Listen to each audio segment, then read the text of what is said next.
जिस किसी को जिस जमात के अंदर जाना है, जिसका झंडा पकड़ना है, किसका मफलर पहनना है, यह आपका इख्तियार है। लेकिन एक मर्तबा हम सबको मुसलमान बनकर सड़कों पर उतरने की जरूरत रहेगी मेरे भाइयों। मंजिल मिले ना मिले ये मुकद्दर की बात है, हम कोशिश भी ना करें ये गलत बात है। कि तुम वो 93,000 एकड़ वक्फ की जमीन हमको लौटाओ जो हर साल मुसलमानों को 300-400 करोड़ रुपए का माइनॉरिटी बजट देते हैं, वो बजट नहीं देना, 300 करोड़ तो खैरात में हम तुम्हें दे डालेंगे। जब ये अंदर बैठेंगे तो इनकी बजाने के लिए हम लोग बाहर खड़े रहेंगे। बहुत डरते हैं ये जब अंदर बैठते हैं और उनको पता चलता है कि आ गए ये टोपी वाले, दाढ़ी वाले, ये कौम निकल कर आ गई है, अपनी वाट लगने वाली है। अबू आसिम साहब हो,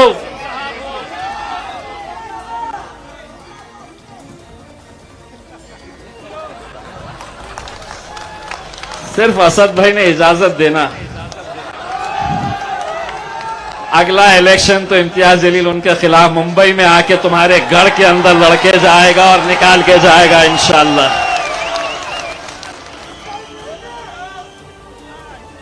हमारी वजह से वहां गए और बोले कौन अवैसी,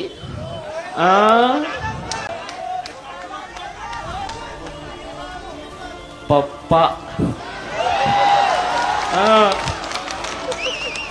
भूल गए। एक बात का मुझे एहसास हुआ कि लोग यूं ही मजलिस को शेरों की जमात नहीं कहते हैं। और अब तो शिवसेना भी मुसलमानों की बात करती है, और अब तो शिवसेना भी मुसलमानों की बात करती है, और अब तो शिवसेना भी मुसलमानों की बात करती है।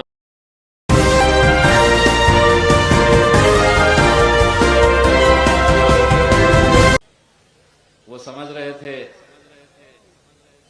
सरकार मेरी है,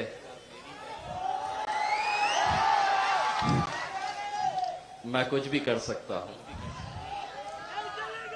मैं समझ रहा था आवाम मेरी है,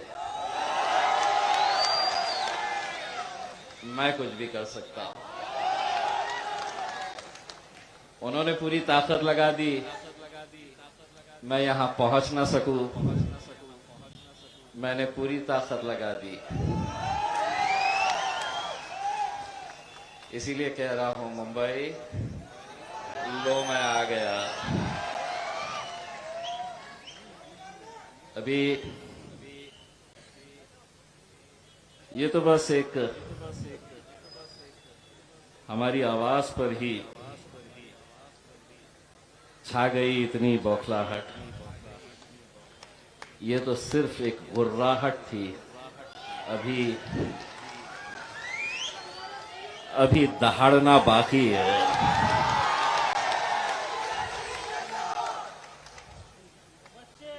सुबह जब अल्हम्दुलिल्लाह हम औरंगाबाद से तकरीबन 225 गाड़ियों का काफिला लेकर निकले तो हमारे ये जो चाहने वाले लोग खड़े हैं ना सामने, कौन पता है ना? तो ये सुबह 6 बजे पहुंच गए और बोले नहीं आने देते। आ गए और बोले मुश्किल है साहब, बहुत पुलिस है, आपको औरंगाबाद से निकलने ही नहीं देते। मैं अल्हम्दुलिल्लाह औरंगाबाद छोड़ दिया। बोले अहमदनगर बहुत पुलिस लगाए, बस वहां से पलट के आना पड़ेगा। मैं अहमदनगर से भी निकल गया। बोले पूना तक तो पहुंच ही नहीं सकते हैं, मैं पूना भी निकल गया। एक जगह पे रुकाए और मुझे कहे कि साहब अब इसके आगे नहीं, इसके आगे नहीं जा सकते। मैं बोला साहब मैं इमीडिएट वापस जाता हूं, क्योंकि मैं, अगर आप मुझे सड़क से नहीं आने देना चाहते हैं, मैं अपने गाड़ियां रखूंगा और पूरे महाराष्ट्र की आवाम से कहूंगा कि ट्रेनों के ऊपर चढ़ जा, देखते हैं कौन कैसा रोकता है करके। वो अधिकारी ने बोला नहीं रुको साहब, किससे तो भी बात किया और बोला जाओ साहब। लेकिन मैंने आज इन 13 घंटों के सफर के अंदर एक बात का मुझे एहसास हुआ कि लोग यूं ही मजलिस को शेरों की जमात नहीं कहते हैं। कुछ तो है कि इतनी ताकत लगा दी गई। और मैं एक साफ शब्दों के अंदर ये कहना चाहता हूं,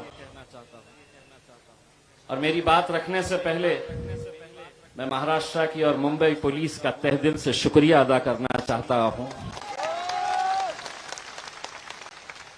मुझे मालूम है कि जो रुकावटें पैदा की गई थी, इसमें पुलिस का कोई हाथ नहीं था। आप अपना फर्ज निभा रहे थे, मैं अपना काम कर रहा था। लेकिन कौन लोग थे जो इनके ऊपर दबाव डाल रहे थे कि इम्तियाज जलील और असदुद्दीन अवैसी साहब मुंबई तक नहीं आना चाहिए करके?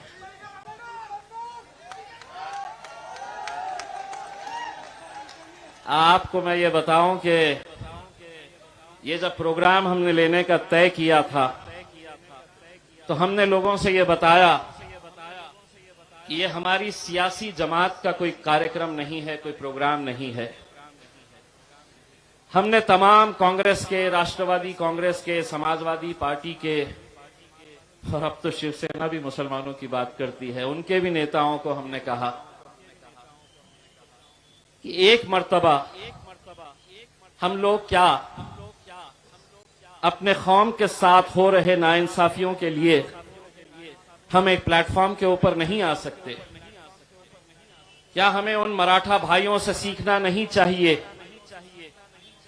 कि जिन्होंने जब अपने रिजर्वेशन के लिए सड़कों के ऊपर आंदोलन किया, तो शिवसेना का मराठा हो या भारतीय जनता पार्टी का हो या कांग्रेस का हो या एनसीपी का हो, ये पूरे के पूरे मैदान में उतरे तो अपनी सियासी जमात का मफलर पहनकर नहीं उतरे, वो मराठा बनकर वहां पर उतरे।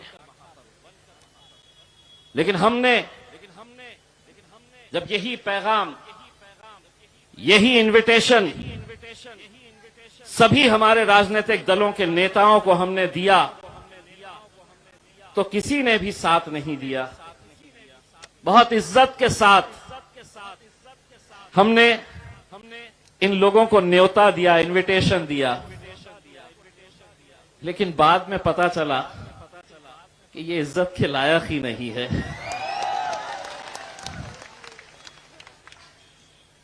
लोगों ने कहा कि क्या कर लेंगे आप, रिजर्वेशन का तो इतना पुराना मामला है, वक्फ की जमीनें अब कहां बची है, आप क्यों इतनी मेहनत कर रहे हैं, क्यों जा रहे?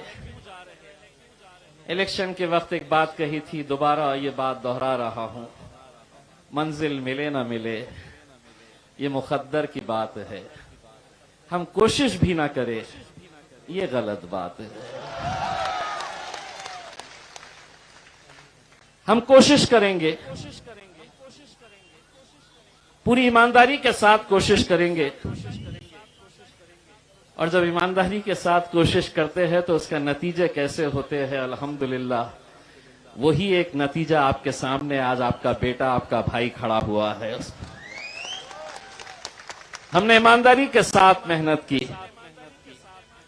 इसीलिए जब लोगों ने मुझसे, पत्रकारों ने कहा कि आप भाषण में असद साहब क्या बोलने वाले हैं, आप क्या बोलने वाले हैं, तो अब हम सिर्फ भाषण करने के लिए नहीं आए हैं।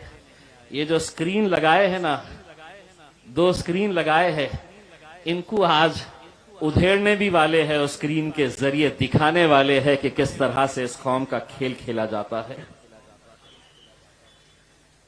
उनकी ही जबानी दिखाने वाले हैं कि इस कौम को किस तरह से एक खिलौना बनाकर रखा गया है, एक रबर स्टैंप की तरह रखा गया है। इलेक्शन आया, आ जाओ फिर अपनी गलियों के अंदर मुसलमानों से वोट मांगने के लिए आ जाओ, सपने दिखाओ कि हम ये दे देंगे, हम वो दे देंगे। इलेक्शन आया, जीत गए, खत्म हो गई बात, हमारा जिक्र भी नहीं होता है। लोगों ने कहा यही वक्त आपने क्यों चुने। एक पत्रकार साहब ने मुझसे कहा कि आप इस पर राजनीति नहीं कर रहे। मैंने कहा 100% नहीं, 200% राजनीति कर रहे हैं हम।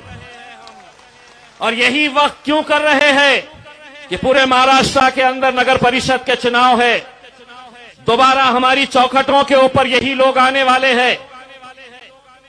आज जो लोग औरंगाबाद से या पूरे महाराष्ट्र के कोने कोने से आए हैं, हमने किसी को गाड़ी नहीं दी, किसी की गाड़ी के अंदर पेट्रोल नहीं भरा, किसी को पैसा नहीं दिया, लेकिन उसके बावजूद भी इतनी तादाद के अंदर अगर नौजवान बुजुर्ग निकल कर आए तो कहीं ना कहीं उन्हें यह एहसास हो रहा था कि हम जिस मुद्दे को लेकर आगे बढ़ रहे हैं,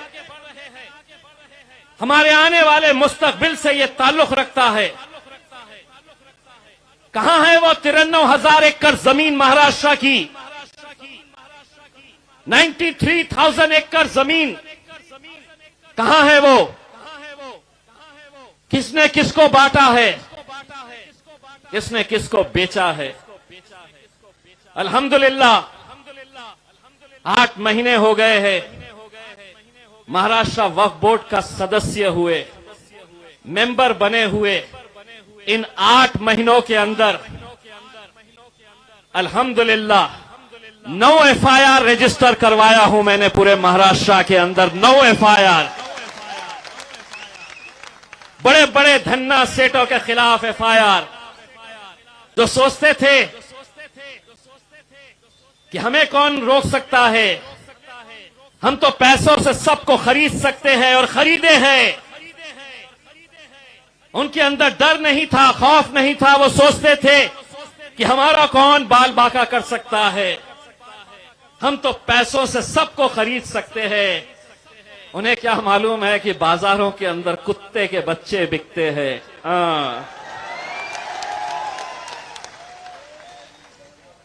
बाजार में खरीद सकते हैं, बाजार में क्या नहीं खरीद सकते? एक है स्टेज पे, ओरिजिनल एक ही है, बाकी हम छोटे छोटे हैं। असद भाई को देख के अल्हम्दुलिल्लाह, पहले पार्लियामेंट के अंदर भारतीय जनता पार्टी वाले सोचते थे ये अकेले है, इतना बोलते, और अब ये भी आ गया, अरे बाबा बाबा बाबा ये तो बहुत ही बोलता है बोले। लेकिन मुझे इस बात की खुशी होती है कि जिस शख्स को अल्हम्दुलिल्लाह पूरी दुनिया देखती है, पूरे मुल्क के अंदर अगर कोई एक जानबाज पार्लियामेंट के अंदर खड़े रहकर हमारी हक की आवाज वहां पर बुलंद करता है, यह अल्लाह का फजल व करम है। उसी मेरे कायद के बाजू जाकर बैठने का शर्फ मुझे हासिल हुआ है आप लोगों की दुआओं की वजह से। यह आप लोगों की दुआओं का नतीजा है कि अल्हम्दुलिल्लाह पार्लियामेंट के अंदर जब लोग कहते थे कि यह तो सिर्फ हैदराबाद की एक ही जमात है, हैदराबाद तक महदूद है, ये 1 के 2 नहीं होंगे, तो अल्हम्दुलिल्लाह 1 के 2 हो गए, 2 के 4 होंगे, 4 के 6 होंगे, 6 के 8 होंगे और 8 के 10 भी होंगे, बशर्ते हमें जिस नेक नियति के साथ, जिस एकजहीती के साथ काम करने की जरूरत है। अगर उस तरह अगर काम करे, मैं तो मुंबई के नौजवानों के अंदर जो जज्बा और जो जोश देखता हूं, कभी कभी असद साहब को यह दिल बोलना चाहता है कि असद साहब मुंबई मेरे हवाले कर दीजिएगा, देखिए मुंबई की कैसे काया पलट कर देता हूं। कर रहे हमारे फयाज भाई भी काम कर रहे हैं, वारिस भाई भी काम कर रहे हैं, हमारे कॉरपोरेटर्स भी काम कर रहे हैं, लेकिन कहीं ना कहीं हमको आज ये देखना होगा कि हम सिर्फ ओहदा लेंगे। महाराष्ट्र के कोने कोने से हमने कहा था कि आपको आना है, कुछ लोगों ने बहाने बनाए। मैंने जब मीटिंग लिया तो एक ने कहा मैं 40 गाड़ी लेकर आ रहा हूं, आखिर में लाया 4। एक ने कहा 20 गाड़ियों का तो नंबर लिख लो साहब, लाया 3। घर को जाना पड़ेगा भैया, काम करोगे तो टिकोगे, नहीं करोगे तो आपको भी जाना पड़ेगा। और ये फैसले हमको अपने पार्टी के हक के अंदर लेने पड़ेंगे। जो काम करेगा वो मजलिस के अंदर आगे बढ़ेगा, जो नहीं करेगा उसको घर में जाना पड़ेगा। क्योंकि हम ये जब जज्बा और जोश देखते हैं नौजवानों के अंदर, तो हमें भी ऐसा लगता है कि अगर औरंगाबाद से एक एमपी चुनकर आ सकता है तो मुंबई से हम 4 एमएलएस क्यों नहीं चुनकर ला सकते हैं। बशर्ते एक ताकत बनकर खड़े रहने की जरूरत है। हमारे आपसी इख्तिलाफात को खत्म करने की जरूरत है, और अगर हम वो कर पाए तो मैं समझता हूं कि पूरे महाराष्ट्र के अंदर सबसे ज्यादा जरखेज जमीन कहीं पर है तो वो मुंबई के अंदर है, जहां पर हम बहुत अच्छे नतीजे लेकर आ सकते हैं। दोस्तों, ये जब हमने निकलने का फैसला किया, पूरी तैयारी हो गई। और हां, मैंने जिस तरह से हमारे पुलिस डिपार्टमेंट का शुक्रिया अदा किया, मैं ये समझता हूं कि आज का ये कार्यक्रम अगर यहां पर हो रहा है तो वो सिर्फ और सिर्फ हमारे महाराष्ट्र के working president doctor Gaffar Qadri sahab की मेहनतों की वजह से हो रहा है कि पिछले इतने दिनों से वो यहां पर आकर बैठे और बैठकर उन्होंने जो कुछ भी मुमकिन हो सकता था वो काम किया।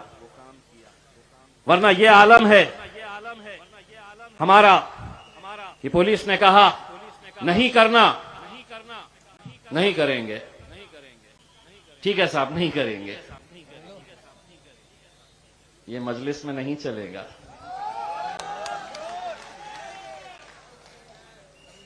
ये मजलिस में कतई नहीं चलेगा। इसीलिए जब अलग अलग जगह के ऊपर हमको रोका जा रहा था तो मुझे मालूम था कि पुलिस को तो बेचारे सामने कर रहे हैं, लेकिन इसके पीछे कौन लोग हैं जिनके अंदर ये डर और खौफ पैदा हो चुका है मजलिस की वजह से कि ये जो बैठे हैं ये तो हमारी जागीर थी, ये हमारे अलावा कहां जा सकते हैं। इनको डर दिखाओ कि अगर हमारे साथ नहीं आए तो भाजपा आ जाएगी, शिवसेना आ जाएगी, हम सेक्युलर है, हमको दो। लेकिन जब उन्हें यह एहसास होने लगा कि अब ये कौम भी बेदार हो चुकी है और इसमें भी वो हिम्मत आ चुकी है कि कल तुमसे ये सवाल करेगी कि जिस मुंबई हाई कोर्ट ने 2014 के अंदर तमाम दस्तावेज देखे, एम्पिरिकल डेटा जिसे कहते हैं, मुसलमानों के ताल्लुक से देखा, पढ़ा समझा, तब अदालत ने यह फैसला लिया, आदेश जारी किया गया कि मुसलमानों का एजुकेशन का परसेंटेज इस राज्य में, इस मुल्क के अंदर सबसे कम है। क्या वजह है?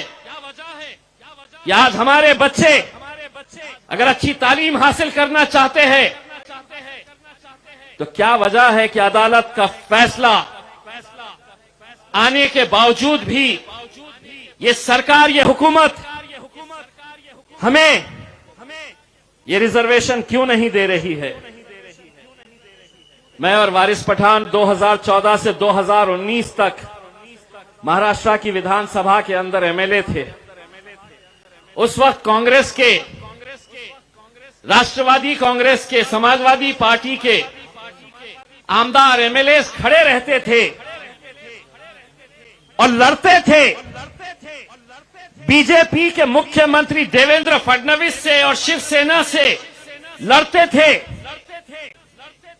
और ये मांग करते थे कि अदालत ने मुसलमानों को 5% रिजर्वेशन दिया है।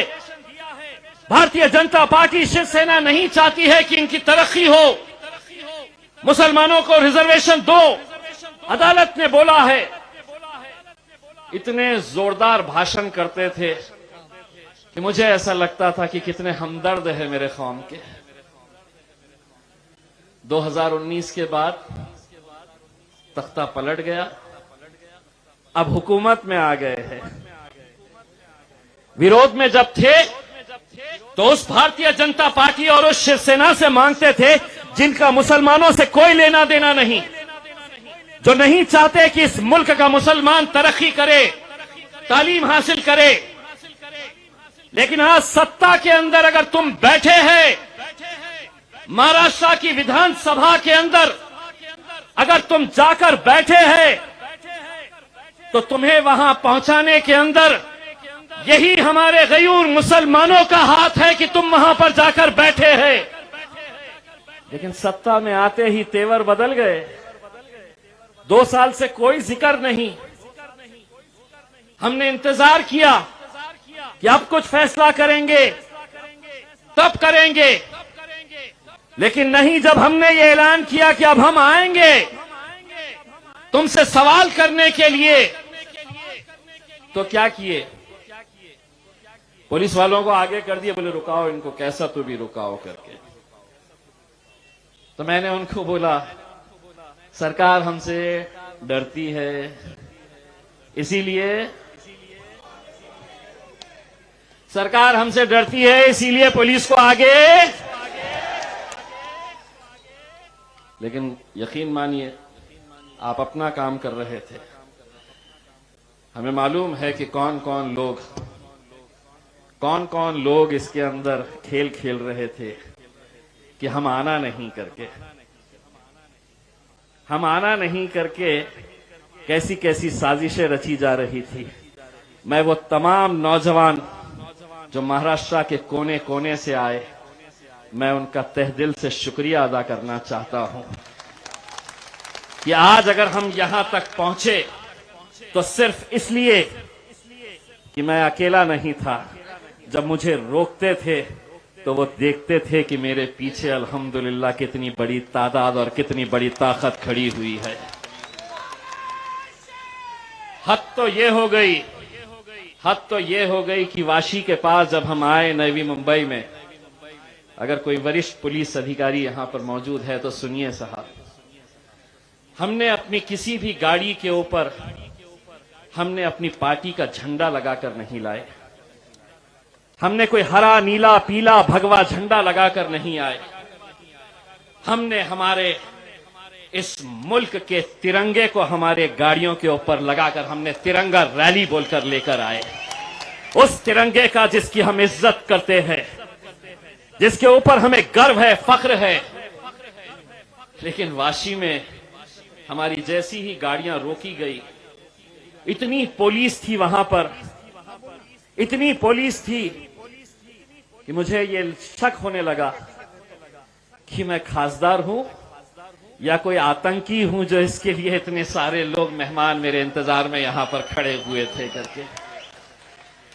लेकिन वहां पर कुछ पुलिस वालों ने हमको आदेशित किया और कहा कि हम आपको आगे जाने देंगे, आप अपने गाड़ियों से ये तिरंगा निकाल दीजिए। ये वाशी के एक वरिष्ठ पुलिस अधिकारी ने, मीडिया वाले भी वहां पर थे, उनके सामने हमें यह कहा गया कि आपको अगर मुंबई जाना है तो आप तिरंगा निकालिए, अपनी गाड़ी में रखिए और आप आगे जा सकते हैं। मैंने तिरंगा निकाला, गाड़ी से खुद नीचे उतरा और मैंने कहा कि गाड़ी तू रख, मैं पैदल जाऊंगा लेकिन तिरंगे को नहीं छोड़ूंगा।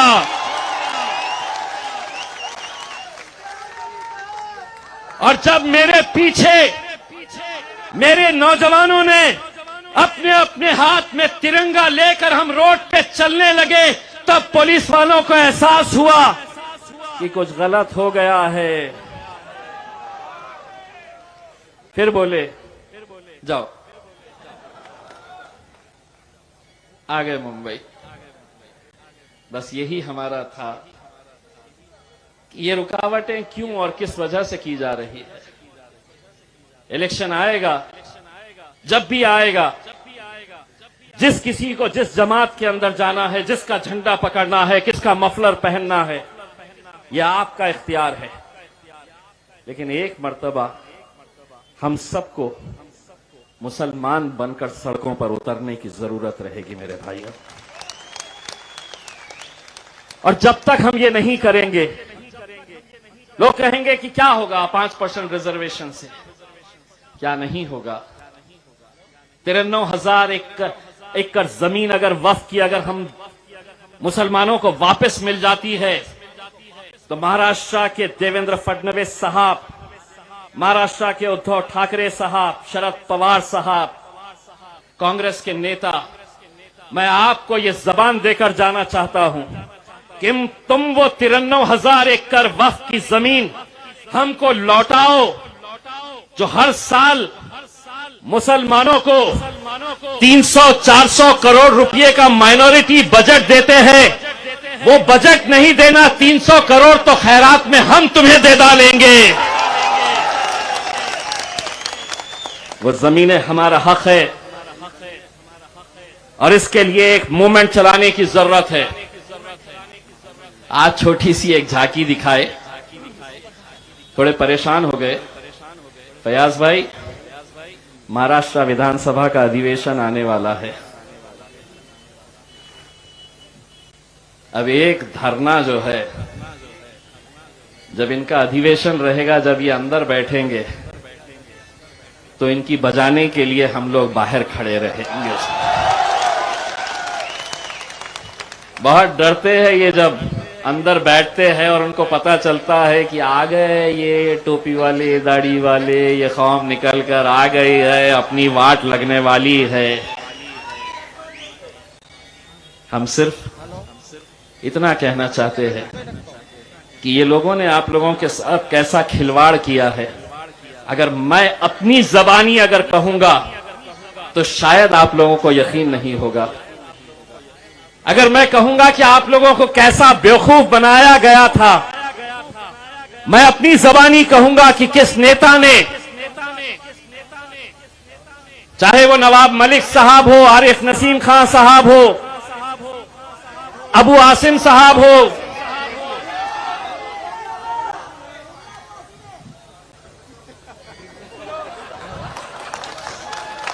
सिर्फ असद भाई ने इजाजत देना, अगला इलेक्शन तो इम्तियाज जलील उनके खिलाफ मुंबई में आके तुम्हारे घर के अंदर लड़के जाएगा और निकाल के जाएगा इंशाअल्लाह।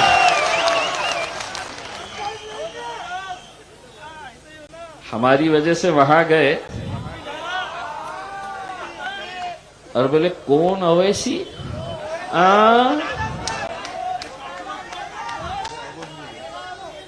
पप्पा, भूल गए।